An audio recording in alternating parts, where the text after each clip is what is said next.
My daughter threw it in my face. "It's a good thing Mom left a beggar like you."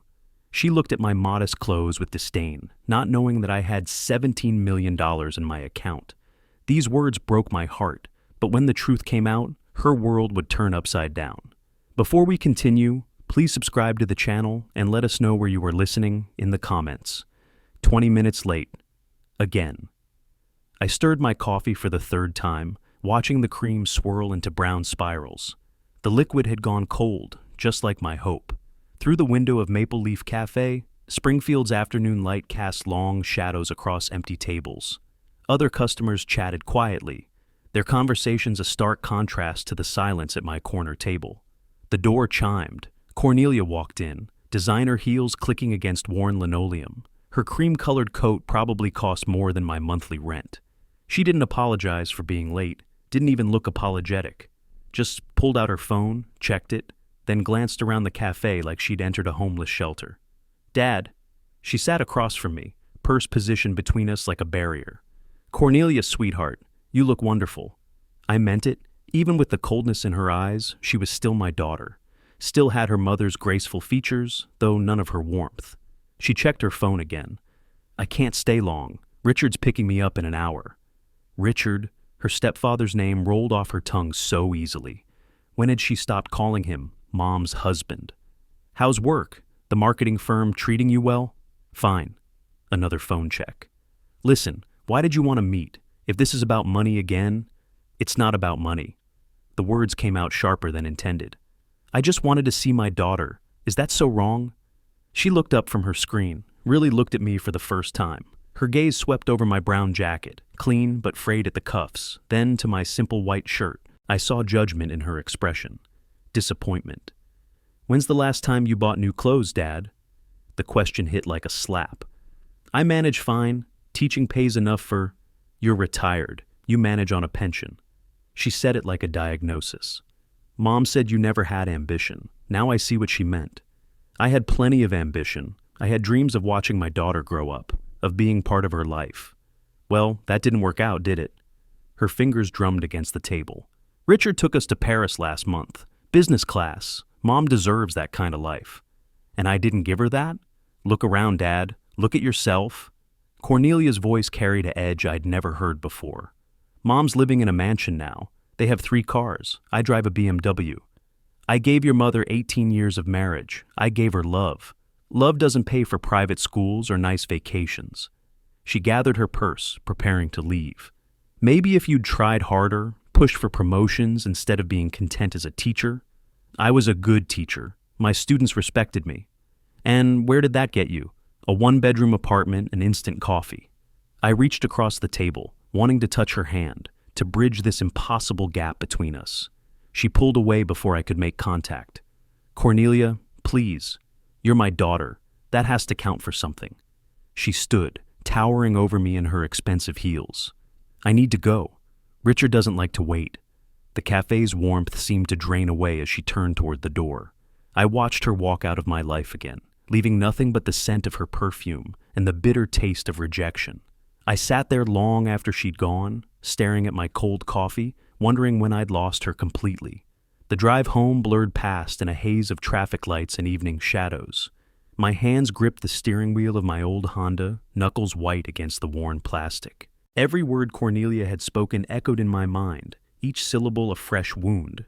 My apartment on Elm Street welcomed me with familiar silence. 1 bedroom, cramped kitchen, a living room barely large enough for my secondhand furniture. I dropped my keys on the small table by the door and walked to my favorite chair by the window, the same chair I'd bought 20 years ago when Cornelia was 12 and still called me Daddy. The photo album sat on the side table where I'd left it this morning, leather-bound, pages yellowed with age. I opened it with trembling fingers. There she was, 6 years old, gap-toothed smile, sitting on my shoulders at the Springfield Fair. Her small hands gripped my hair as she pointed excitedly at the Ferris wheel. We'd ridden it 3 times that day because she kept asking, "Again, Daddy, again." I turned the page. Cornelia at 10, helping me grade papers at the kitchen table. She'd insisted on using her special purple pen to mark the good answers. "These students are lucky to have you, Daddy," she'd said with absolute conviction. When had that changed? I knew exactly when. 10 years ago, when Betty looked me in the eye and said, "I deserve more than life with a teacher." We stood in our old kitchen, the one with the broken tile I'd promised to fix for months. Her suitcase sat by the door, already packed. "I thought we loved each other," I'd whispered, not understanding how 18 years could crumble so quickly. "Love doesn't pay bills, Thurman. Love doesn't buy nice clothes or take vacations to Europe." Her voice had been cold, clinical. "Richard can give me what you never could." Richard Matthews, her boss at the insurance company. Married, wealthy, willing to leave his wife for Betty. I'd known about the affair for months before she'd had the courage to tell me. The late nights, the expensive gifts she claimed came from work bonuses, the way she'd stopped touching me altogether. "What about Cornelia?" I'd asked. "She'll understand when she's older. She'll see that I made the right choice." Betty had been methodical in her destruction. Court-mandated visitations became excuses for Cornelia to stay home with homework or friends. Summer vacations disappeared because Richard's family has the lovely lake house. Christmas morning became an awkward hour at my apartment before rushing back to Richard's mansion. Slowly, deliberately, Betty had poisoned our daughter against me. Every missed opportunity became evidence of my failure. Every modest gift I could afford paled against Richard's expensive gestures. I closed the album and stared out at the darkening street. Streetlights flickered on, illuminating the modest neighborhood I called home. 3 blocks away, Betty lived in a colonial mansion with a circular driveway and manicured gardens. My phone sat silent on the table. When was the last time Cornelia had called me? Last Christmas? Her birthday? 2 weeks passed in gray March monotony. I went through the motions of retirement, grocery shopping, reading, watching old movies. But Cornelia's words haunted every quiet moment. Maybe, if you'd tried harder? Had I failed them? Should I have fought for promotions I didn't want, chased money instead of following my passion for teaching? On March 29th, as evening shadows crept across my apartment, I picked up the phone with shaking hands. I stared at the phone for 10 minutes before dialing. 7 digits I knew by heart, though I hadn't called them in months. My finger hovered over each number, knowing this might be my last chance to reach her. The apartment felt smaller than usual as I paced between the kitchen and living room. Outside, Springfield's evening traffic hummed quietly, a distant reminder that life continued while mine seemed frozen in this moment of desperate hope. 3 rings. 4. "Hello?" Cornelia's voice carried immediate irritation, as if she'd seen my name on the caller ID and answered reluctantly. "Cornelia, I know who it is, Dad. What do you want?" The coldness in her tone made me pause mid-step. This was my daughter, the same little girl who used to beg for bedtime stories, who'd cried when I had to work late grading papers. "I've been thinking about our conversation at the cafe. I know things have been difficult between us, but you're my daughter. That has to mean something. Listen." Her voice sharpened. "I don't have time for this guilt trip. Mom was right about you." "Right about what?" Silence stretched between us, filled only by the sound of my own heartbeat. When she spoke again, her words cut deeper than any knife ever could. "Good thing Mom left such a beggar like you. At least now she lives like a human being." The phone nearly slipped from my hand. "Cornelia, how can you say that?" "Because it's the truth. Look at your life, Dad. Look at how you live. We have nothing in common anymore. I drive a car that costs more than you make in a year. My purse costs more than your monthly rent."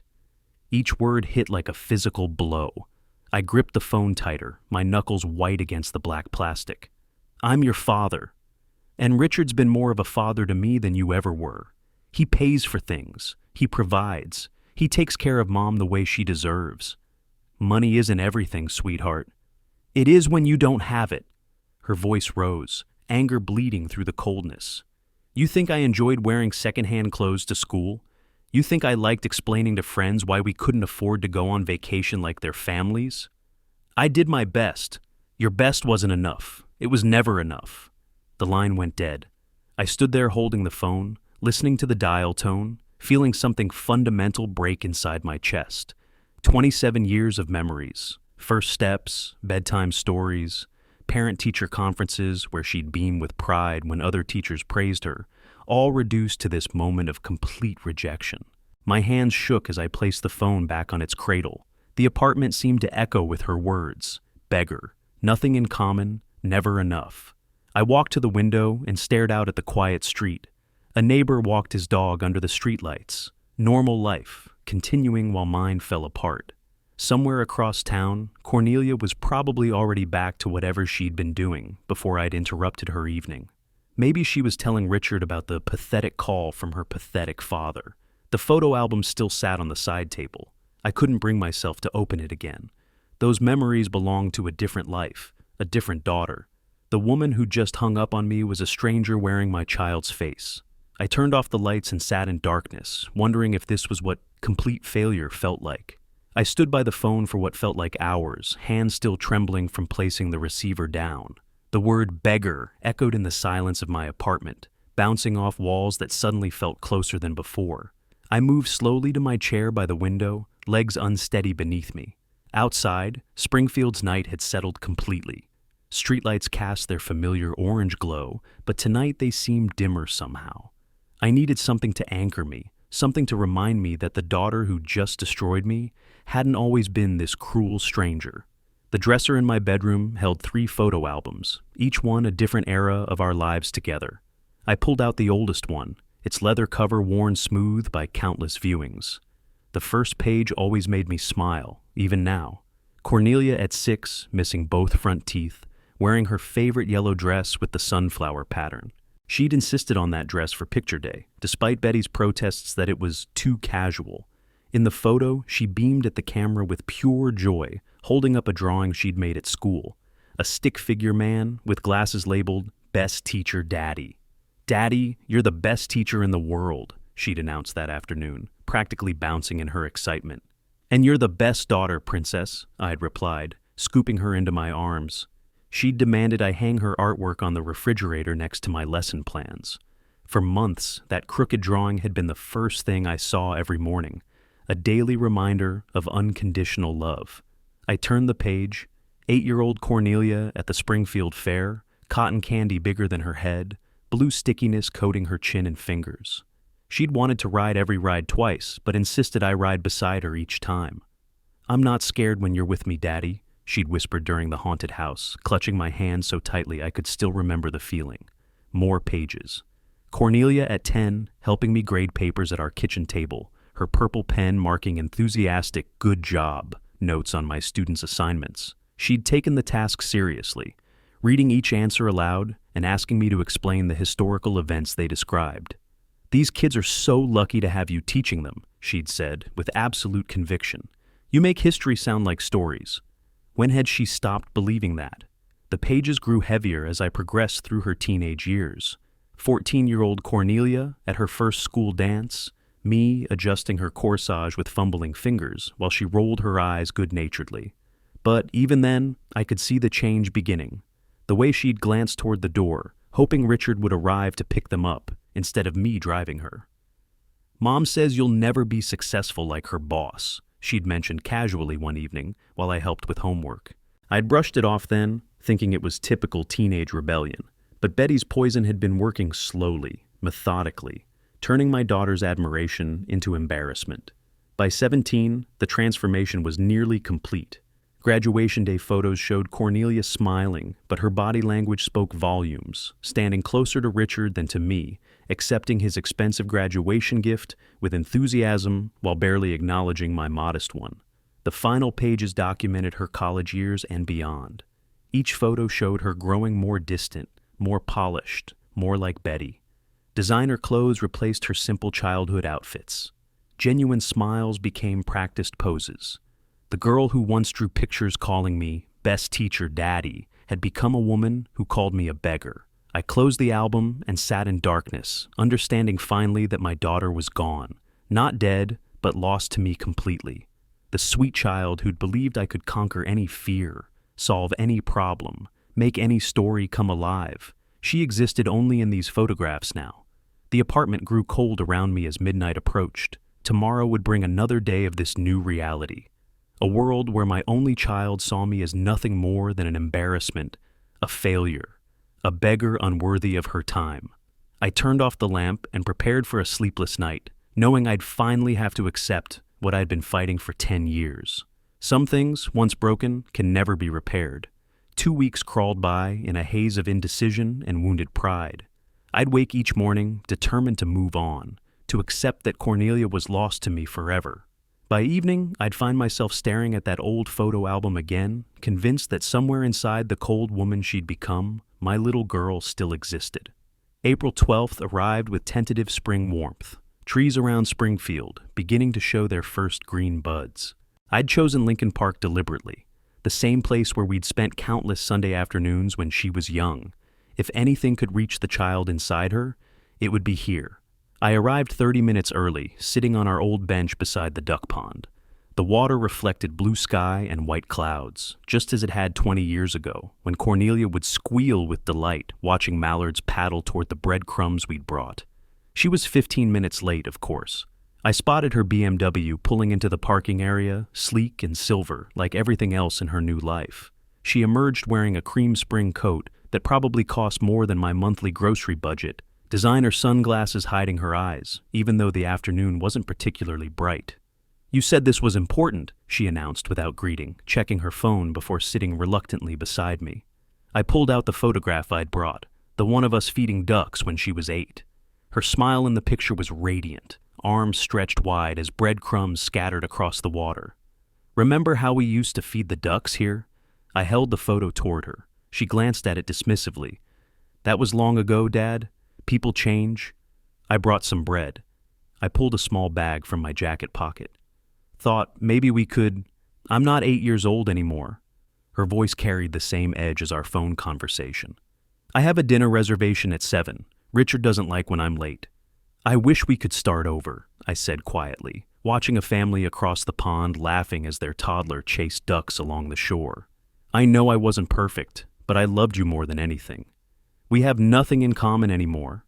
She stood abruptly, brushing imaginary dust from her expensive coat. "You live in the past, dwelling on things that don't matter." "What about our love? Doesn't that matter?" "Love doesn't pay bills like Mom says." The words came out mechanically, as if she'd rehearsed them. "Love doesn't provide security or comfort or nice things." I watched her gather her purse, preparing to leave just as she had at the cafe. The family across the pond continued their joyful afternoon, the father lifting his daughter to his shoulders while she giggled and pointed at the ducks. "I used to carry you like that," I whispered, but she was already walking away. "I have to go, Dad. It was good seeing you." Her heels clicked against the concrete path as she headed toward her car. I remained on the bench, holding the photograph of a daughter who no longer existed, watching a stranger drive away in her expensive vehicle. The ducks paddled closer, expecting food. I scattered the breadcrumbs across the water and watched them dive and splash, remembering a time when their antics would have made Cornelia laugh until her sides hurt. 2 weeks passed in quiet acceptance. I'd stopped checking my phone for missed calls, stopped glancing hopefully at my empty mailbox, stopped entertaining fantasies of reconciliation. The meeting at Lincoln Park had provided the closure I'd needed, painful as it was. My new routine felt sustainable, almost peaceful. Morning coffee with the Springfield Herald, afternoon walks through neighborhoods where I didn't risk encountering anyone from my former life, evenings with library books and old movies on television. April 26th began like any other morning. I sat at my small kitchen table eating toast and scrambled eggs, reading about the city council's budget debates when the phone rang. "Mr. Webb, this is Thomas Grant from Grant, Stevens and Associates in Chicago. I'm calling with some difficult news." I set down my coffee cup, instantly alert. Chicago attorneys didn't call retired teachers unless something was seriously wrong. "I'm afraid your uncle, Clifton Webb, passed away 3 weeks ago. I apologize for the delay in contacting you, but we've been handling estate matters." Uncle Clifton. I hadn't spoken to him in nearly 5 years, not since that awkward Christmas dinner where he'd criticized my lack of ambition and stormed out after too much wine. He'd built a chain of successful auto dealerships across Illinois, always disappointed that his teacher nephew hadn't followed a more lucrative path. "I'm sorry to hear that," I managed, "but I don't understand why you're calling me. He mentioned you in his will, Mr. Webb. I'll need you to come to our offices to discuss the details. Would Monday morning be convenient?" I grabbed a pen from the kitchen drawer, hand shaking slightly as I wrote down the address. Grant, Stevens and Associates occupied an entire floor of a downtown Chicago building I'd never heard of. Mr. Grant, I have to ask, what could my uncle possibly have left me? We weren't close. I prefer to discuss these matters in person, but I can tell you it's substantial enough to require your immediate attention. Shall we say Monday at 10? After hanging up, I stared at the attorney's business card I'd hastily scribbled on. What could Clifton have possibly left me? A few $1,000s? Some piece of family jewelry I'd have to sell to pay for his funeral expenses. I spent the rest of the morning researching Grant, Stevens and Associates online. High-end estate planning, wealthy clients, the kind of firm that handled trusts and inheritances worth serious money. The more I read, the more confused I became. By afternoon, I'd convinced myself it was probably nothing more than a gesture, maybe enough to cover my rent for a few months. Uncle Clifton had always been unpredictable, and his guilt over our estrangement might have prompted some modest final kindness. I called the school district's substitute office to request Monday off, then spent Sunday evening wondering what revelations awaited me in that Chicago conference room. Monday morning arrived with unexpected anxiety. I'd spent Sunday researching Grant, Stevens and Associates online, trying to understand what kind of legal practice would handle Uncle Clifton's affairs. The images of marble lobbies and suited attorneys only increased my nervousness. The 3-hour drive to Chicago gave me too much time to think. My old Honda felt increasingly inadequate as I navigated downtown traffic, surrounded by luxury cars and gleaming office towers. The Grant building rose 47 stories into the gray April sky, its glass facade reflecting wealth I'd never imagined touching. The elevator ride to the 45th floor felt like ascending to another world. Reception area furniture probably cost more than my annual grocery budget. Persian rugs covered polished hardwood floors, and original paintings decorated walls that screamed expensive taste. Mr. Webb, Mr. Grant will see you now. Thomas Grant's corner office commanded panoramic views of Lake Michigan. Behind his mahogany desk, he appeared exactly as I'd imagined, silver-haired, impeccably dressed, radiating the quiet confidence of someone accustomed to handling serious money. Please, sit down. He gestured to a leather chair that felt more comfortable than anything in my apartment. I'm sorry for your loss, though I understand you and your uncle weren't particularly close. We hadn't spoken in years. Family disagreements, you know how it is. Grant nodded sympathetically. Your uncle mentions that in his letter.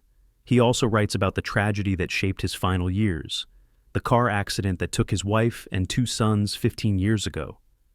I felt my chest tighten. I didn't know. We communicated so rarely after our falling out. He became something of a recluse after that, threw himself into business, built quite an empire, but he never forgot that you were his only living relative. Grant opened a thick folder. Shall we proceed with the will reading? The formal language washed over me initially, legal phrases about sound mind and last testament. Then Grant reached the crucial paragraph. To Thurman Webb, my only living relative, I leave all my property, assets, and business holdings, trusting he will use this inheritance more wisely than I used my years. What does that mean in actual numbers? Grant's expression remained professionally neutral. The liquid assets total $17 million, real estate holdings at approximately $3 million more. The room tilted slightly. $20 million. I gripped the chair arms to steady myself. That's more than I earned in my entire teaching career. Your uncle built Webb Auto Sales into the largest independent dealership network in central Illinois. He was quite successful. Grant slid documents across his desk. These require your signature to begin the transfer process.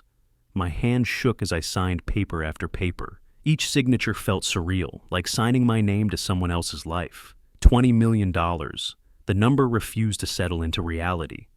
The bank transfer will take several business days. I'd recommend speaking with a financial advisor about tax implications and investment strategies. I walked out of that office clutching legal documents that represented more money than I'd ever dreamed of possessing. The Chicago streets seemed different somehow, as if I were seeing them through new eyes. At the hotel that night, I couldn't bring myself to drive home immediately. I needed time to process this impossible reality. The hotel room felt like neutral territory between my old life and whatever came next. I sat on the king-size bed, another luxury I'd never experienced, staring at documents that proved I was worth $20 million. 20 million. The number kept cycling through my mind like a broken record. I'd calculated my lifetime teaching earnings once during a particularly depressing budget review, roughly 1.2 million over 40 years. Uncle Clifton had left me 16 times that amount. I called the bank from the hotel phone, something I'd never done in my life. The inheritance specialist explained trust accounts, tax obligations, investment portfolios, concepts that belong to a different universe than pension checks and careful grocery budgeting. Room service seemed appropriate for my first night as a millionaire. Ordering a $30 steak dinner felt simultaneously thrilling and terrifying. The server treated me with professional courtesy, unaware that 24 hours earlier I would have considered such extravagance impossible. What would Uncle Clifton think? He'd criticized my lack of ambition for years, dismissing teaching as a waste of potential. Now he'd handed me enough money to never work again. The irony felt deliberate, like a final lesson from beyond the grave. My phone sat silent on the nightstand. No one knew about this windfall yet. For the first time in months, I found myself thinking about Cornelia without pain. Maybe now she'd want to talk to me. Maybe wealth could bridge the gap that love hadn't been able to cross. The thought disturbed me, even as it offered hope. Did I really want a relationship built on money? But practical reality intruded. With $20 million, I could provide for her in ways that might finally earn her respect. I spent Tuesday morning learning about wire transfers, tax attorneys, and investment firms. By noon, I understood that becoming wealthy involved considerably more complexity than receiving a simple inheritance check. The drive back to Springfield felt like traveling backward through time. My modest apartment welcomed me with familiar shabbiness, but everything looked different now. The worn furniture, the outdated appliances, the careful budgeting, all of it would soon become voluntary rather than necessary. Wednesday and Thursday passed in strange suspension. I maintained my normal routines while carrying this enormous secret. Grocery shopping felt surreal when I could have bought the entire store. My neighbor complained about rising gas prices while I sat on enough money to fuel his car for several lifetimes. By Friday, I decided to tell Cornelia personally. She deserved to hear about this change from me, not through Springfield's inevitable gossip network. Maybe this news could provide the fresh start we both needed. I was planning exactly how to approach her when my phone rang Friday morning. "Thurman, honey, I heard about your unexpected fortune." Betty's voice dripped with false sweetness, but her excitement was unmistakable.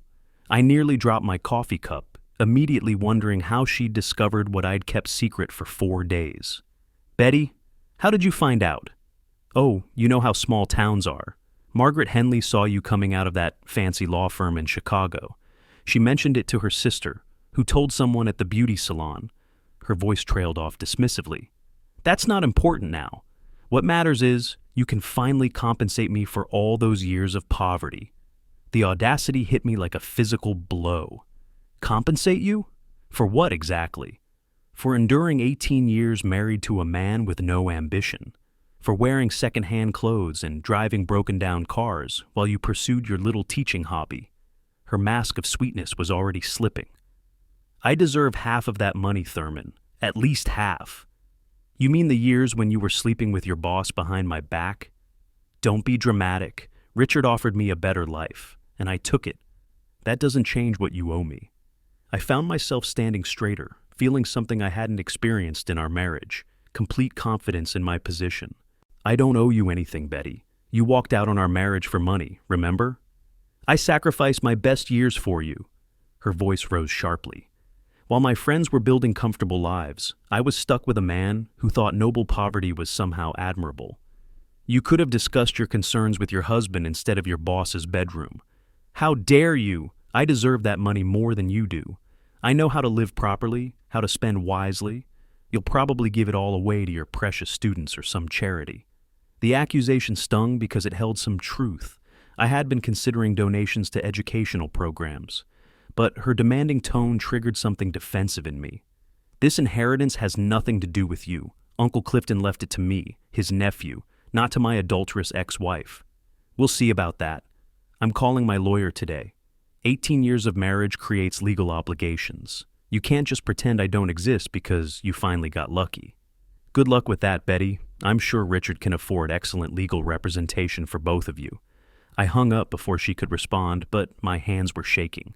24 hours of imagining a new life, and already the vultures were circling. Betty's threatening tone promised this was just the beginning. My coffee had gone cold, but I didn't notice. For the first time since leaving Grant's office, I understood that wealth brought complications I hadn't anticipated. The phone rang again immediately. Betty's name flashed on the caller ID. This time, I let it ring. Betty's voice still echoed in my apartment an hour after I'd hung up on her. The audacity of her demands stirred something deeper than anger. It awakened memories I'd spent years trying to bury. I walked to my filing cabinet and pulled out the folder I hadn't touched in months. The divorce certificate sat on top, official seal still crisp after 10 years. State of Illinois versus Webb, dissolution of marriage. Final decree dated June 15, 2015. Looking at those legal words brought back the night that destroyed everything. I'd found the text messages by accident. Betty had left her phone on the kitchen counter while showering, and it buzzed with a late-night message. The screen lit up. Can't wait to meet you tonight. Richard Matthews, her boss at the insurance company. The same Richard who'd been calling late meetings, requiring weekend conferences, sending expensive flowers for outstanding work performance. When she emerged from the bathroom in her silk robe, I was holding her phone. Who is this Richard texting you so late? Those are work matters, none of your business. She'd snatched the device from my hands, but the damage was done. I saw the message, Betty. Can't wait to meet you tonight. That's work. Her face had gone cold, calculating. No shame, no remorse, just irritation at being caught. Yes, I'm seeing him. So what? You gave me reason to. What reason? What did I do wrong?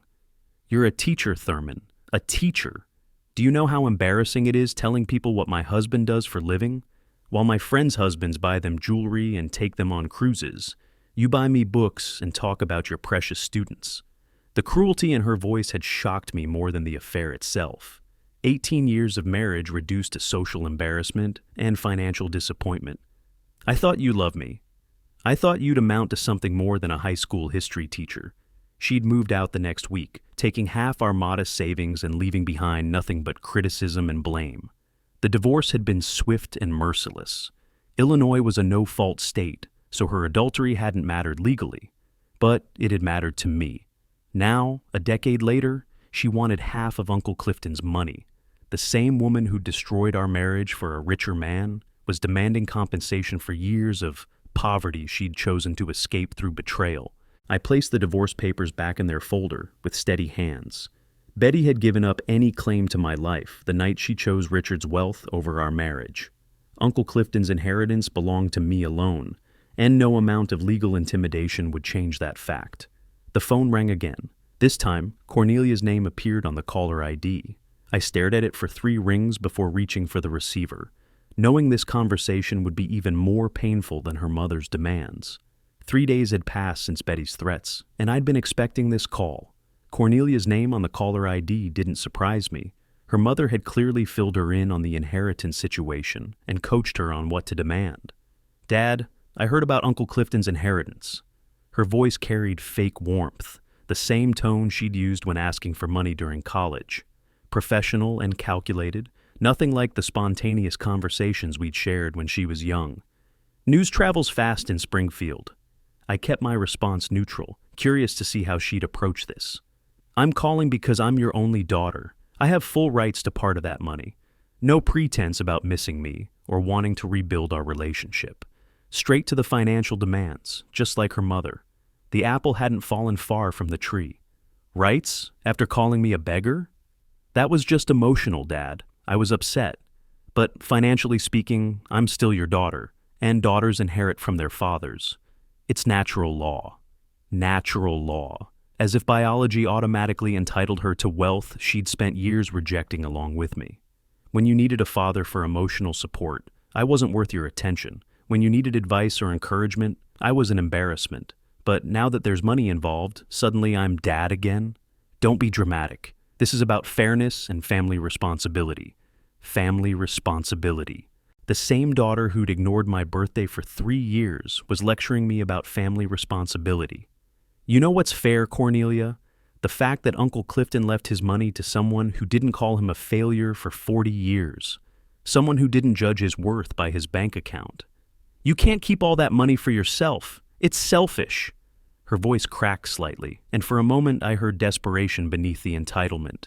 Perhaps her expensive lifestyle, with Richard's support, wasn't as secure as it appeared. I earned this inheritance by being family when it mattered, not just when it paid dividends. Fine. We're going to court, just like Mom said. We'll force you to share it legally.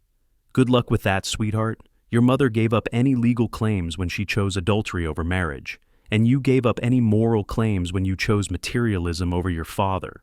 I hung up before she could respond, feeling lighter than I had in years.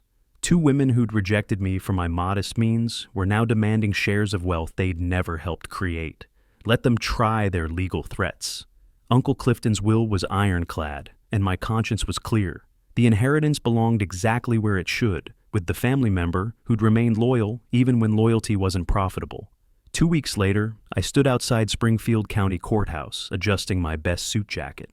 The May morning sun felt appropriately bright for what I hoped would be the final chapter of this family drama. Thomas Grant waited beside me, briefcase filled with documents that would settle this matter once and for all. Ready for this, Mr. Webb? More ready than I've been for anything in years.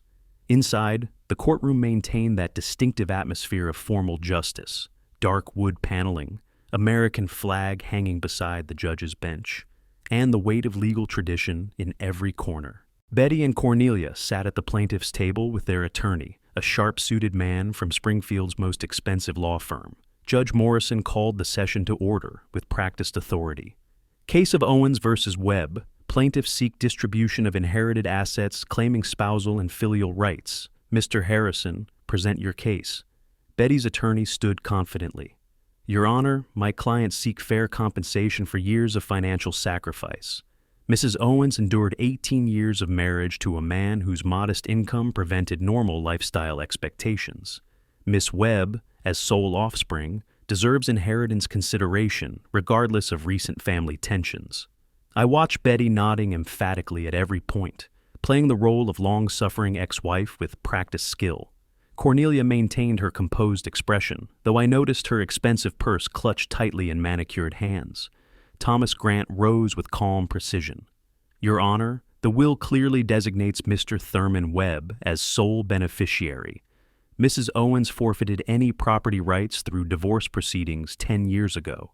Illinois law requires no posthumous provisions for adult children, particularly those who've demonstrated inconsistent rejection of the deceased's family.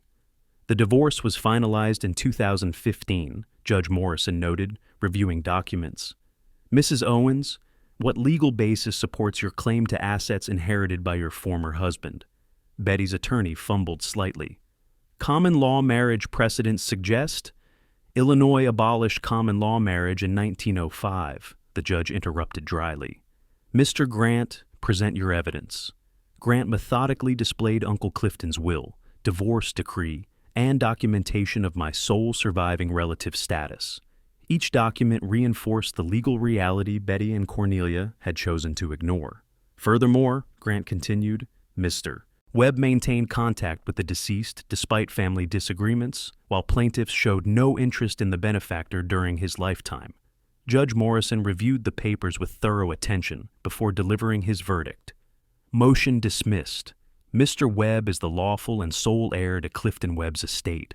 Plaintiffs have no legal standing for asset distribution claims. The gavel's sharp crack echoed through the courtroom with beautiful finality. Betty's face flushed red with frustrated anger. Cornelia stared at the judge as if he'd spoken a foreign language. Neither had expected such complete defeat.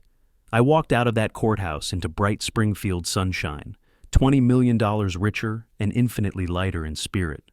Justice had prevailed over greed, and family loyalty had triumphed over material manipulation. For the first time in years, the future felt entirely my own. If you like this story, please like this video, subscribe to the channel, and share your impressions of this story in the comments. To listen to the next story, click on the box on the left. Thank you for watching.